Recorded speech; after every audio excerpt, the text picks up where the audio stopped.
Welcome back to my channel. আশা করি আপনারা সকলে খুব ভালো আছেন আর আমিও খুব ভালো আছি। আজকে যা রোদটা দিয়েছে না, সুন্দর ঝলমল ঝলমল ঝলমল করছে। না, এখন আমাদের এখানে প্রতিদিনই রোদ দেয়।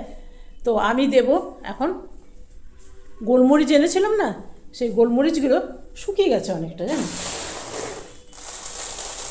এগুলো যাবো রোদে দিতে, তো আজকে দিলেই শুকিয়ে যাবে। 2 দিন দিয়েছি। চল, জানেন বাঁদরে তো গোলমরিচ খায় না, কিন্তু ছড়ি দেবে। তো সেই জন্যে এখন শীতের দিন না, গাছে গাছে পেয়ারা আছে, অনেক কিছু শীতকালে ফল টল ধরে।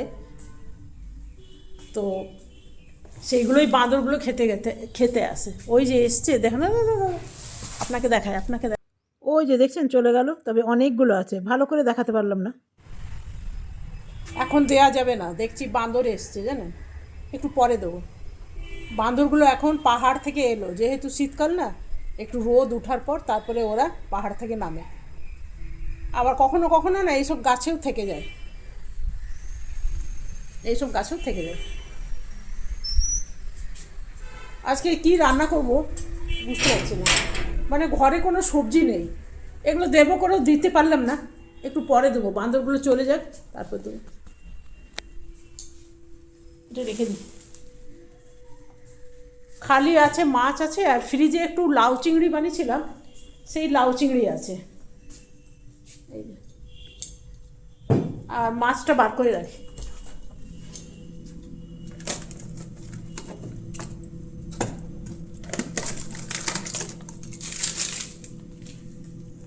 আজকে করব তেলাপিয়া,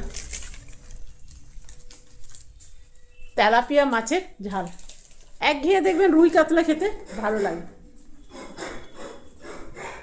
ওই দেখুন বাঁদর, দাঁড়ান দাঁড়ান, লড়াই লড়াই লড়াই বেঁধেছে। বিছনার চাদরগুলো রোজই ভাবি ওঠাবো ওঠাবো, কোনো দিন আর ওঠানো হয় না, জানেন। তবে আজকে ভাবলাম উঠাবোই। শীতকালে এত ঝামেলা থাকে না, লেপ থাকে, কম্বল থাকে, দুটো তিনটে করে বালিশ থাকে। আমাদের ঘরে তো সবাই দুটো দুটো করে বালিশ নেয়, যদিও বালিশগুলো পাতলা। আর এই চাদরটা কিনেছিলাম না মেলা থেকে না, এইসব জিনিস কেনাই উচিত নয়। এত বাজে না, বাবলস উঠে গেছে। তবে এটা কিছুদিন পেতে তারপর আর পাতবো না। শীতকাল পর এটা মনে হচ্ছে আর পাতবো না। কেন, গরমকালে না এটা মনে হয় সিনথেটিক মিক্স, গরমকালে এগুলো শুতে ভালো হবে না। গরমকালে দেখবে একটু কটনের পাতলা পাতলা চাদর, সেগুলোই কিন্তু শুতে ভালো লাগে। তবে চাদরটা দেখতে খুব সুন্দর, জানেন, সেই জন্য নিয়েছিলাম। তবে আমি মেলার থেকে খুব একটা নিই না, কিন্তু নিই না মানে কি, এই প্রথম নিলাম আমি মেলার থেকে চাদর টাদর, কিন্তু নিয়ে দেখলাম ঠকেই গেলাম। এটা একদমই কটন না, কটনের সাথে মিক্স আছে, না তো কটনের জিনিসে বাবলস ওঠে না।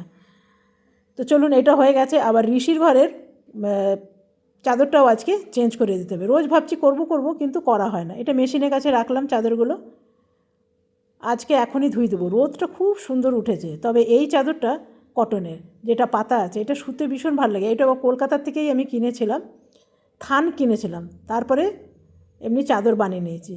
তবে এর বালিশের কভারগুলো সব ছিঁড়ে গেছে। আগে বালিশের কভারগুলোই ছিঁড়ে যায়, তারপরে চাদরগুলো ছিঁড়ে। তবে আমাদের এই ঘরটা থেকে না খুব সুন্দর রোদ আসে। তবে এই বিছনাতে দুটো কুশন দেওয়া আছে, জানেন। বিছনাতে আমি কুশন পাতি না কেন জানেন, যখনই পাতবো, যখন কেউ বিছনাতে শুবে কুশনগুলোকে ছুঁড়ে ছুঁড়ে চেয়ারের মধ্যে রেখে দেবে, না তো এখানে রেখে দেবে, সেই জন্যে কুশন দিই না। তবে এই বিছনাটা আমাদের খুব একটা শোয়া হয় না। মাঝে মধ্যে আমার হাজব্যান্ড এখানে এসে বসে, আমিও বসি, এডিটিং করি, তখন আর কি দরকার পড়ে। আর আমি এমনি একটা কুশনের উপরে আরেকটা কভার চড়িয়ে রাখি, তাহলে কিন্তু খুললে খালি খালি লাগে না।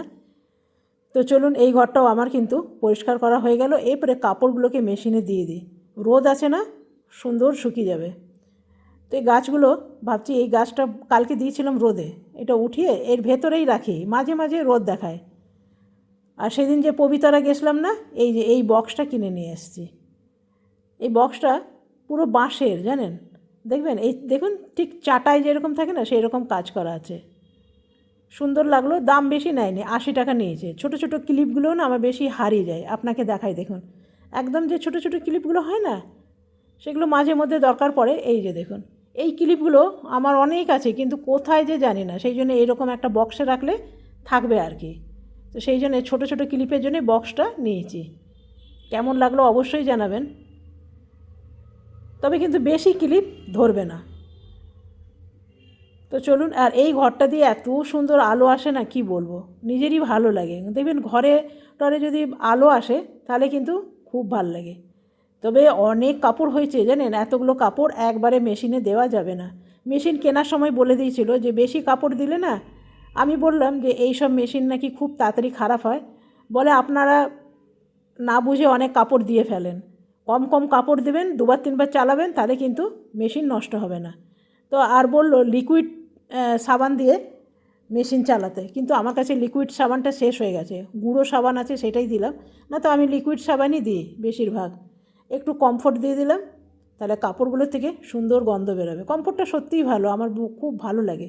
রাত্রেবেলাও যখন কাপড় কেচে রেখে দিই না, সকালে উঠে মেলে দিই, তখনও কাপড়গুলোর থেকে সুন্দর গন্ধ বেরোয়। বাথরুমটা আজকে ধুয়ে দিয়েছিলাম জানেন, ধুয়ে একটু খুলে রেখেছিলাম, তাহলে কি হয়, শুকিয়ে যায়। চলুন, মেশিন নিজের কাজ করছে করুক, আর আমার ঘর গোছানো হয়ে গেল, আর স্নানও হয়ে গেল। ঘর টর গুছিয়ে স্নান করতে চলে গেছিলাম, স্নান করে পুজো করে নিচ্ছি। আমার হাজব্যান্ড যদিও বা করে গেছে, কিন্তু কিছু কিছু কাজ বাকি রেখে গেছে। যেমনি ফুল উঠায়নি, আমাকে ফুল উঠিয়ে দিতে হবে। তারপরে জানেন, যখন বিছনা টিছনা পরিষ্কার করছিলাম, তখনই আমাদের কাজের বউটা ফোন করলো, ও নাকি আজকে আসবে না। বলুন তো, এরকমভাবে যখন তখন ফোন করলে হয়? আগের থেকে তো বলবে। তাহলে কি হয়, সকাল থেকে আমি তাহলে ঘর ঝাড়ু পোছা করি, এত বড় ঘর ঝাড়ু পোছা করতে অনেক সময় চলে যায়, রান্নার দেরি হয়ে যায়, আর কিছু না। তো ফুল চলুন উঠানো হয়ে গেছে, তবে গরমের দিনে এবার আসছে না, এবারে অনেক ফুল দেবে। এটা হলো আকন্দ ফুল। আসছে শিব ঠাকুরের পুজো, তখন পাড়ার লোকেরা পুরো এই গাছটার থেকে সব ফুল নিয়ে যায়। আমার অবশ্য ভালোই লাগে, সবাই শিব ঠাকুরের মাথায় ফুল চড়ায়। তো চলুন, আমার পুজো করা হয়ে গেছে, তো চলে এলাম মাছ বানাতে। এখন বেজে গেছে প্রায় 2টো। তো আপনাদের আজ সকালে আমি জানতামই না আমাদের কাজের বউটা আজকে আসবে না, ফোন করে বলছে কাজের বউ আজকে আমি আসতে পারবো না। কী আর বলবো, মানে শরীর খারাপ, ঠান্ডা জ্বর হয়েছে বলেই ফোনটা কেটে দিয়েছে। বুঝে দেখুন কত বড় ভিআইপি মানুষ। তারপরে কি করব, এখন আমি আপনাদের ফোন রাখার পর ঘর ঝাড়ু করলাম, পুছলাম, এই এখন পুজো দিলাম। আমার হাজব্যান্ড পুজো করে গেছে, গোপালকে খেতে টেতে দিয়ে গেছে, স্নান করে গেছে, কিন্তু অনেক কাজ করে যায়নি, তো সেগুলো করলাম। তো চলুন, তেলাপিয়া আর কই, বুঝেছেন, দুটো যে পার্থক্য সেটাই আমার হাজব্যান্ড জানে না। কইয়ের বদল তেলাপিয়া দেখেছে, ওইটাই নিয়ে চলে এসছে। দেখতে কিছুটা একই। কালকে বানিয়েছিলাম ফড়ই মাছ সর্ষে দিয়ে, তো সেই জন্য ভাবছি আজকে সর্ষে দিয়ে করবো না। আর কালকে খেয়ে না আমার এত গ্যাস হয়ে গেছিলো, কি বলবো আপনাকে। তেলাপিয়া মাছ আমার খুব একটা ভালো লাগে না বলতে পারেন। ঘরটা খুব অন্ধকার অন্ধকার লাগছে, লাইট জ্বলছে, তবু জানলাগুলো খুলে দিই। টপ বসা যাবে, 1:45 বাজে, এক্ষুনি হাজব্যান্ড চলে আসবে, ঠিক 2টো বাজে ঘর ঢুকে। দুপুরে লাঞ্চ করতে আসে, লাঞ্চ টাঞ্চ করে আবার 10 মিনিট রেস্ট করে আবার চলে যায়। সামনে অফিস থাকার এটাই একটা সুবিধা। তো চলুন, এইখানে মাছ নিয়ে নিয়েছি, আর আজকে বানাবো একদম আলু দিয়ে সিম্পল পাতলা ঝোল যাকে বলে। গরম পড়ছে ধীরে ধীরে, ওইসবই খেতে হবে। আমার হাজব্যান্ডকে সকালে বললাম কি, তুমি একটু কই মাছ নিয়ে এসো তো, ফুলকপি দিয়ে বানাবো, আর না তো তেল কই বানাবো। আমার মা ফুলকপি দিয়ে বানাতো, খুব ভাল লাগে, তো অনেক দিন ধরে খাওয়া হয় না, ফুলকপি আছে। আমি বললাম নিয়ে আসো। সকালে গজ করতে করতে বাজার গেল, গিয়ে তেলাপিয়া মাছ নিয়ে চলে এলো। মানে তেলাপিয়াটা কই ভেবেই নিয়ে এসছে, এবারে বুঝে দেখুন। তা আমি বললাম যে এগুলো তেলাপিয়া নিয়ে এসছে কেন, বলছে না না এগুলো কই মাছ। বুঝে দেখুন, তেলাপিয়াগুলোকেই কই বলছে, উপায় নাই, সেগুলোকেই রান্না করতে হবে এখন। কই মাছটা আর তেলাপিয়া মাছটা কিছু কম একই রকম দেখতে। তো মাছগুলো ভাজতে দিয়ে এসেছি, এরপরে দিয়ে দেবো কাপড়গুলো আমার হয়ে গেছে, আর আরেক কিছুটা কাপড় ছিল, তো সেগুলোও দিয়ে দিয়েছি। এখন রোদটা আসে না, এরপরে দিনটা মনে হয় একটু বড় হয়েছে জানেন, সেই জন্য কাপড়গুলো ভাবছি এখনই দিয়ে দিই, তাহলে শুকিয়ে যাবে। আর এইদিকে মাছ ভাজতে দিয়ে এসেছি জানেন, মনটা আমার ওইদিকেই পড়ে আছে। একবার এমনি হয়েছিল জানেন, কাপড় মেলতে চলে এসেছি আর মাছের কথা একদম ভুলে গেছি, মাছ গেছে জ্বলে। তো সেই জন্যে আজকে মনে রেখেছি, সঙ্গে সঙ্গে 2টো কাপড় মেলে মাছগুলো উল্টিয়ে দিলাম। তো দেখলাম এগুলো ভাজা হয়ে গেছে, এগুলো নামিয়ে নিলাম। তবে এই মাছ ভাজা ডাল ভাত খেতে কত ভালো লাগবে বলুন, একদম কড়া কড়া করে ভেজেছি, 2টো রাখবো ভাজা জানেন। এরপরে মাছগুলো, আরও 3টে মাছ ছিল, সেগুলো দিয়ে দিলাম। আর চলুন বাকি কাপড়গুলো মেলে আসি।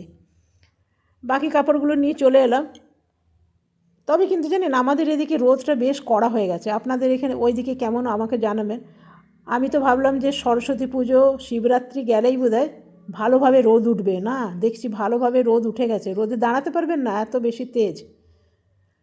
তো জামা কাচার পর এগুলো মেলা একটা বড্ড ঝামেলা, তবে রোদ আছে বলেই মেলে দিচ্ছি, তাড়াতাড়ি শুকাবে।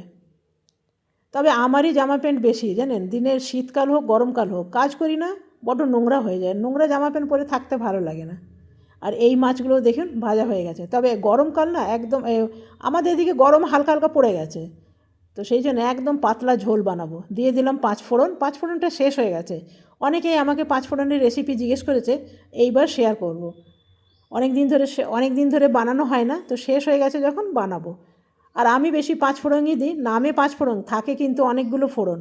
এখানে দিয়ে দিলাম একটু পেঁয়াজ আর টমেটো, দিয়ে দিলাম জিরে আর আদা, ব্যাস একদম পাতলা ঝোল বানাবো জানেন। একটু দিলাম ঝাল লঙ্কা, যদিও বা আমাদের ঘরে ঝাল চলে না, তবু একটু ঝাল লঙ্কা দিয়ে দিলাম। আজকে সম্পূর্ণ রেসিপিটাই আপনাদের সাথে শেয়ার করলাম, খুব পাতলা তো, অনেকে আবার এই রকম ঝোল পছন্দ করে, আবার অনেকে করে না। তো চলুন এটা ততক্ষণ হোক, আমি কেটে নেব একটু মূলো। কালকে বানিয়েছিলাম মুড়ির মোয়া, খাওয়া হয়নি, তাই ভাবছি এখন খিদে খিদে পাচ্ছে, তাই ভাবছি একটু খাবো, আপনাদেরও দেখায়। একটা খাবো মুড়ির মোয়া, কালকে বানিয়েছিলাম জানেন, এই যে আমি এমনি চৌকো চৌকো করে কেটে বানিয়েছি। তো আপনারা আমার আমার আছে রান্নার চ্যানেল, ওইখানে আমি দিয়েছি, খেতে খুবই ভালো হয়েছে জানেন, খুব ভালো হয়েছে। এটা করতে হয়, এমনি পাকাতে হয় না, চাকুর দিদি কেটে দিলেই হয়ে যায়। তো চলুন কাটবো একটু মুড়ো।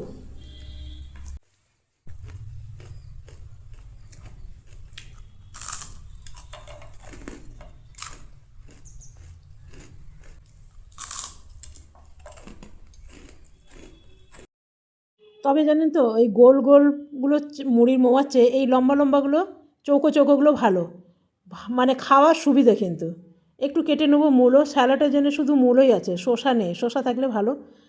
একটু ভাত খাওয়ার সময় যদি স্যালাড থাকে না, ভালো লাগে, মূলো, শসা, গাজর। তবে এখন তো সবেরই দিন, গাজরও ভালো পাওয়া যায়, কিন্তু আমার বাড়িতে খালি মূলোই আছে, তো সেটাই কেটে নিলাম। আর এই চোকলাগুলো বাগানে ফেলে দেবো। বাগানে এরকম চোকলা ফেলে ফেলে আমার কত গাছ হয় জানেন, করলা গাছ হয়, এখন বেরিয়েছে দেখলাম ছোট্ট একটা কুমড়ো গাছ, আপনাকে দেখাই দেখেন, ওই যে দেখুন, দেখতে পাচ্ছেন, দাঁড়ান ভালো করে আপনাকে দেখায়। এই যে এইখানেই আমি সব চোকলা টোকলা ফেলি, এই যে দেখুন কুমড়ো গাছ আছে আর একটা করলা গাছ হয়েছে। চলুন এবারে তরকারিটা দেখে নিই, তরকারিটা হয়ে গেলেই হয়ে যাবে।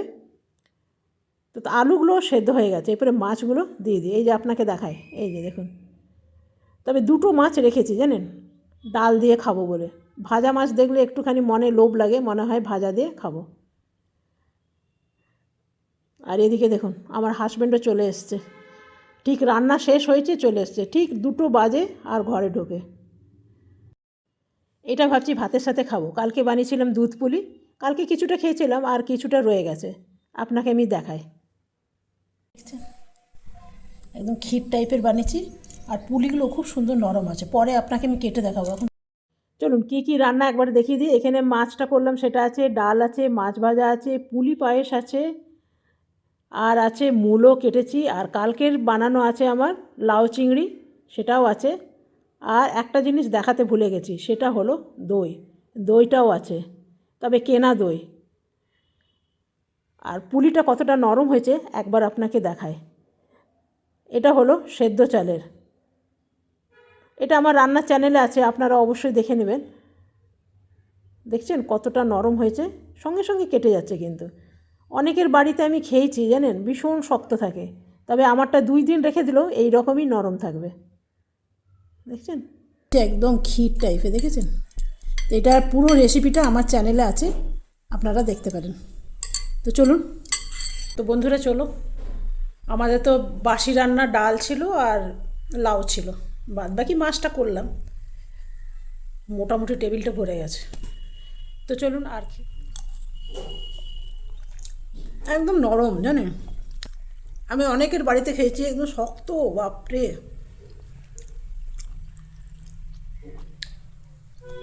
এইভাবে বানাবেন আর সবাইকে চমকে দেবেন, দেখো 2 দিন অবধি এমনি রেখে দিলেও কিন্তু নরম থাকবে। চলুন বন্ধুরা, আজকে ভিডিওটা আমি এখানেই শেষ করবো, যদি ভালো লাগে একটা লাইক করবেন, সাবস্ক্রাইব করবেন, আমার পাশে থাকবেন, বাই বাই। চলো আমরা খেয়ে নিই।